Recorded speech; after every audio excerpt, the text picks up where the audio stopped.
Thank you, Mr. Chairman, Senators. I am Gina Duncan. I'm the Transgender Inclusion Director for Equality Florida.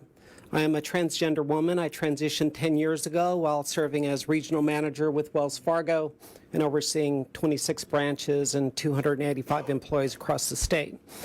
I would like to level set somewhat because the concept of gender identity is so important to the understanding of this bill.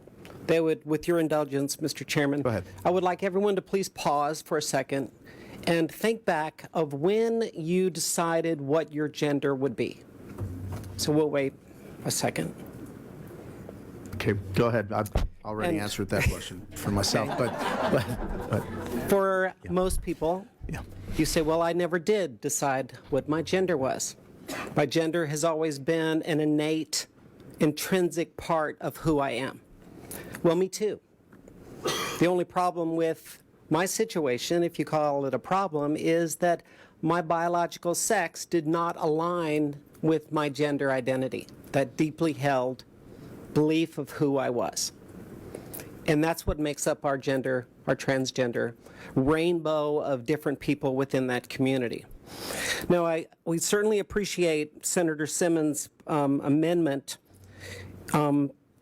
and look forward to fine-tuning this as we go forward, because we certainly know where you're going in reference to that.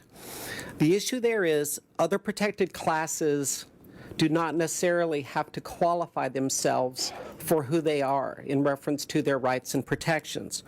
And because not all transgender and gender nonconforming people have a gender dysphoria diagnosis, we have gender nonconforming young people, for example, who do not have access to medical care. They have not undergone any mental health therapy at this point.